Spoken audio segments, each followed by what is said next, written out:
I'm Senator Rosemary Bayer. I'm from the 12th District, which is in Oakland County. Thank you, Oakland County, for coming this morning.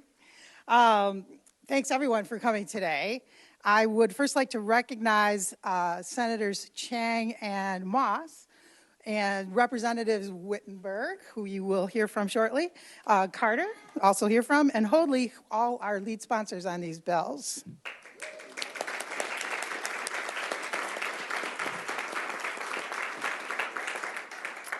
So we're here today because we are in the midst of a public health crisis. We must do something about this. In this state alone, over 1,100 people a year die by firearm. So today, a package of universal background check bills because we cannot ignore any longer this senseless violence. It is time to take action.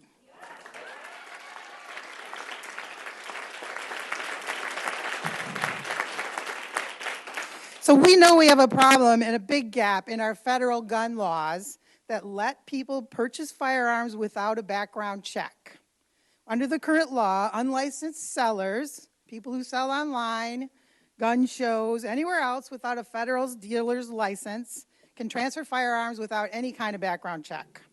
Because of this loophole, domestic abusers, people with violent criminal backgrounds, people who are prohibited for mental health reasons, really people who shouldn't have guns, can easily get guns from unlicensed sellers, no background checks. In Michigan, we are overdue in requiring background checks for all firearm purchases. Currently, there are 12 states, plus Washington, D.C., who have universal background checks for all firearm sales, and there are 6 states, including Michigan, that have a permanent background check just for handguns, not for long guns. So our goal is a safe Michigan. And we can achieve that if we work together and take action now. Universal background checks, proven to reduce both homicide and suicide, death by firearm, are a great step forward.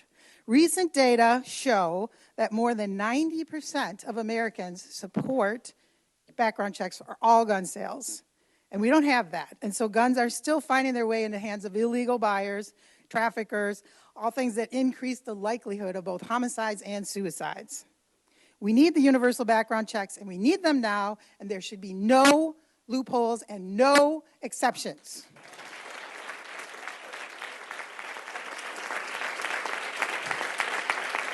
Thank you.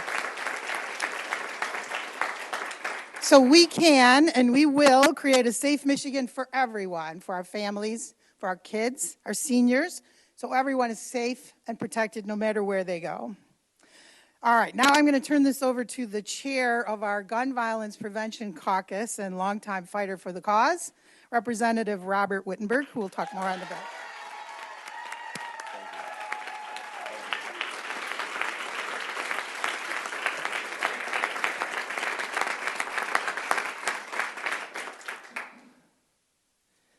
It's so nice to see all of you here. Good morning. Thank you all for being here.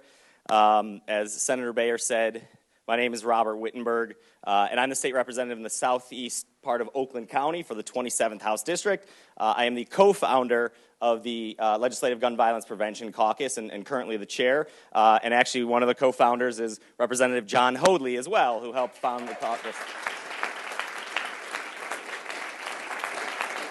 And I don't know if she's here yet, but Senator Stephanie Chang as well. So a round of applause for her as well.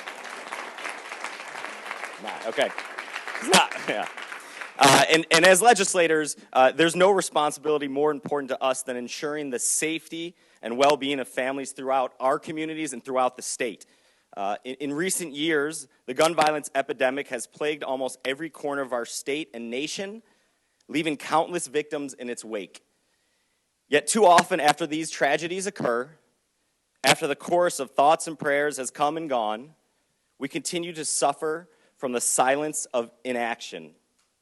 And while no single policy reform will heal our hallowed hearts or end this epidemic, Continued failure to act and mitigate this threat is not only irresponsible, it is immoral.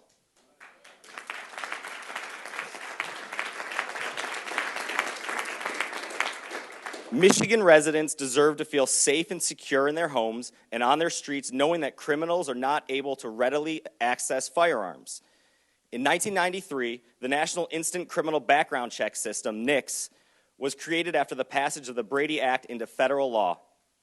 Since then, more than 300 million background checks have been completed, leading to more than 1.5 million denials. Those denied often carried a violent criminal record, and those denials undoubtedly saved lives.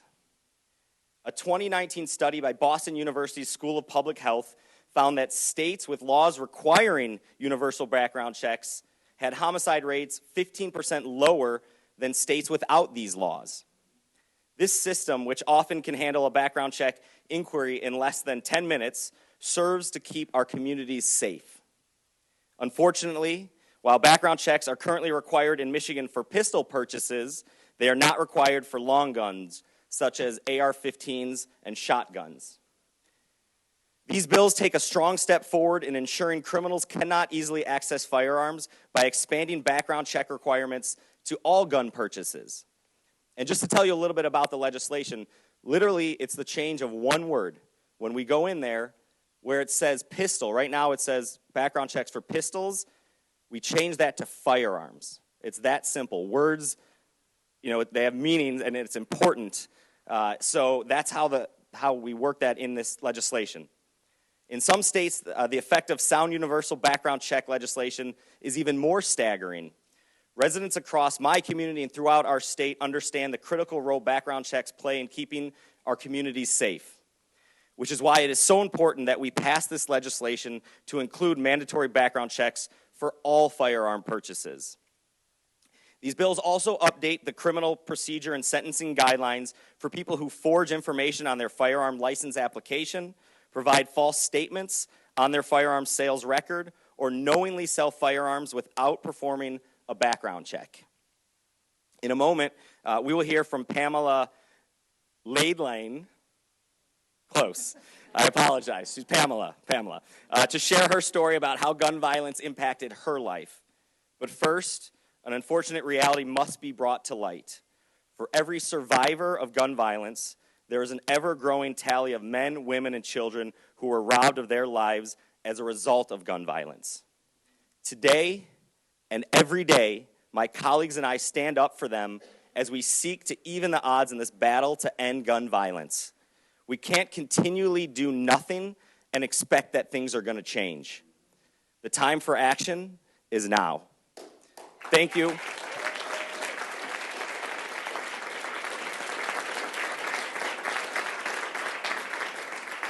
So I want to thank you all again for being here today, and then I want to pass it off now to Pamela to tell her story.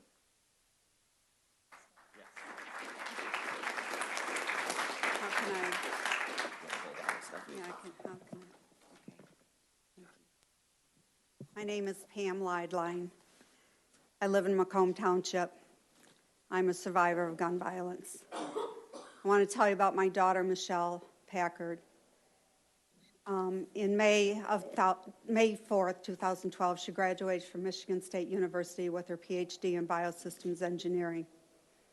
On July 4th, 2012, my daughter, her fiance, and his 6-year-old daughter went for a family outing at a city park in Lansing. She called me at 8:30 to tell me they were there early so they could get a good spot to sit. She was looking forward to watching the fireworks display. That spot turned out to be the worst seat in the park. At 9:30, I received a call from her fiance. He told me Michelle was unconscious and he was following an ambulance carrying her to Sparrow Hospital. Witnesses stated that they thought she'd had a seizure as she had fallen out of her chair. At 11:30, he called back and told me a CT scan showed a bullet lodged in the base of her brain. A bullet. I called a friend to drive me to Lansing. It was the longest ride of my life. The word bullet told me this was a fatal event. I just wanted to be there to bring my daughter home alive. That was not to happen. I arrived at the hospital at 1:30 a.m. to find my beautiful daughter unconscious and on a ventilator. Her sister Elise arrived at 7 a.m. after driving from Iowa and learned of the bullet in Michelle's brain. Together, we made the decision to donate Michelle's organs. She was pronounced dead at 9:30 a.m., July 5th, 2012. The whole experience was surreal. I had to convince myself it was really happening. Michelle, after all, had been in a safe place, a normal holiday tradition, enjoying a summer evening with her loved ones. Guns and bullets were not part of our lives. The physical pain that tore through my body is one I cannot describe. The police believe someone was shooting a gun into the air to celebrate the holiday and their Independence Day rights. Because 2 hours of valuable time had passed from the time she was hit until the bullet was discovered, finding the shooter is something that probably will never happen. Since my daughter's death, I have worked with Moms Demand Action in her honor to secure better gun laws in our state and country. Gun violence has reached epidemic proportions, a public health issue. As defined, public health is the science of protecting and improving the health of people and their communities. We appreciate the efforts of these lawmakers to strengthen our background check system in Michigan because we know improving these protections are one of the most effective means of making our communities safe from gun violence. Thank you.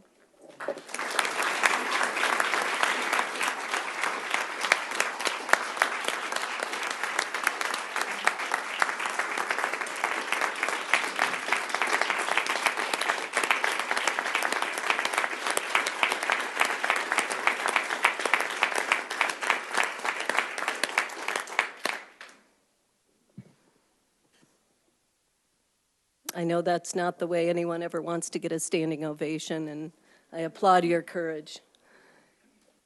My name is Sharon Swindell. I'm a general pediatrician and the president of the Michigan chapter of the American Academy of Pediatrics. I'm grateful for this opportunity to speak in support of these important bills.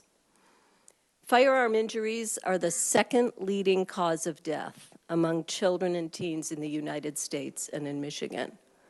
Frankly, I find this both astounding and heartbreaking.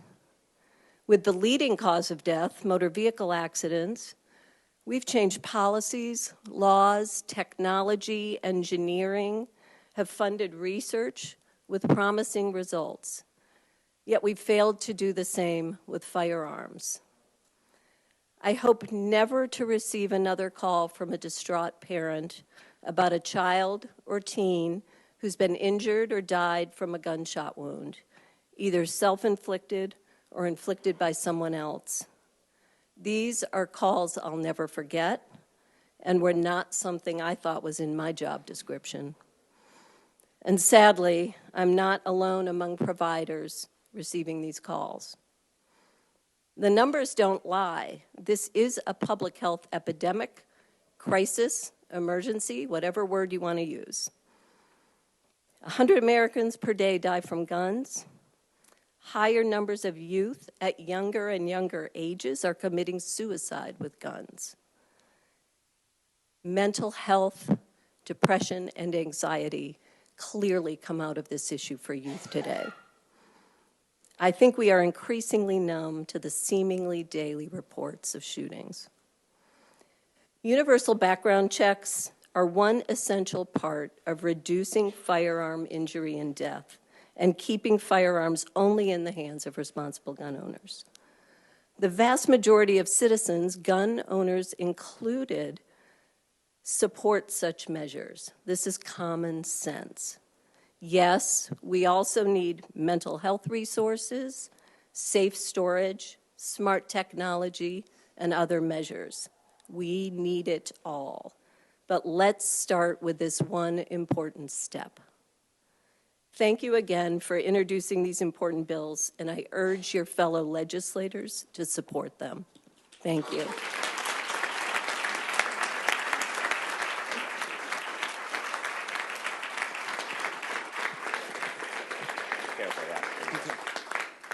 Good morning, and thank you for coming. My name is Brenda Carter. I'm the state representative for District 29, and I was asked to tell my story because legislators are not immune. In 2007, my nephew was traveling to a grocery store in Grand Rapids. I got a call from my sister, Carolyn, when she told me Randy was dead. He just happened to be in the wrong place at the wrong time. The damage of cutting Randy's life short still affects our family every single day because communities of color are disproportionately affected by gun violence. Where you may have an unfortunate episode in mass shootings, we have shootings every day. We, for 11 years and 2 days, suffered with the loss of my nephew until I received a call July 30th, 2018, that my only son, Brian, had been shot. He was in the wrong place at the wrong time here in Lansing. Fortunately for Brian at that time, he survived the shooting. He was taken to Sparrow, and they were able to help him recover. But he was left pretty much disabled.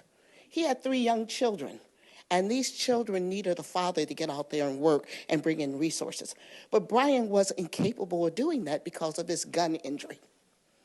This took a traumatic toll on him mentally. And I believe in my heart it was the reason why I got the call September 14th, 2019, that Brian was dead. We must take this epidemic seriously. What happens to our young people, what happens to our seniors, what happens in our nation is affected by our inability to move legislation like what we have here today forward. If we had been more proactive, maybe Brian would be here today. So I encourage legislators statewide to support these bills because what they will do is take those guns out of the hands of people that have nothing better to do than to shoot somebody at a fireworks display. Thank you.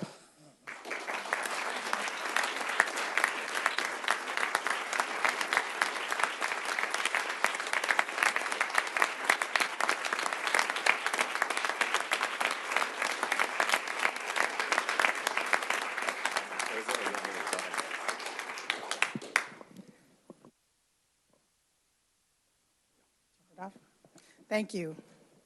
Thanks to all of our speakers. Wonderful. Appreciate that. Your stories. It's very hard to talk about it, I know.